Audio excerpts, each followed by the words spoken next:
വാണിജ്യ ആവശ്യത്തിനുള്ള പാചകവാതകത്തിന്റെ വില കുത്തനെ വർദ്ധിപ്പിച്ചു.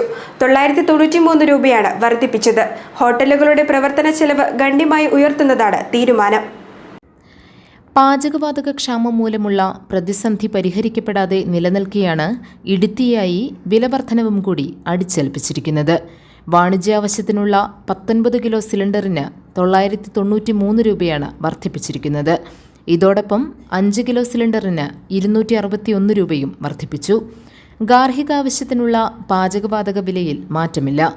വാണിജ്യ സിലിണ്ടറിന് കോതമംഗലത്ത് 3085 രൂപയാകും. ആദ്യമായാണ് ഇത്രയും വില വർദ്ധിക്കുന്നത്.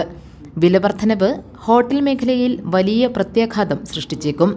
ഭക്ഷണ വിഭവങ്ങൾക്ക് വില വർദ്ധിപ്പിക്കാതെ പിടിച്ചു നിൽക്കാൻ കഴിയില്ലെന്ന് ഹോട്ടൽ നടത്തിപ്പുകാർ പറഞ്ഞു. അതല്ലെങ്കിൽ അടച്ചിടേണ്ടതായി വരും. സമരം ഉൾപ്പെടെയുള്ള പ്രതിഷേധ പരിപാടികൾക്കുള്ള ആലോചനയിലാണ് ഹോട്ടൽ മേഖലയിലെ സംഘടനകൾ. GTV news, Kothamangalam.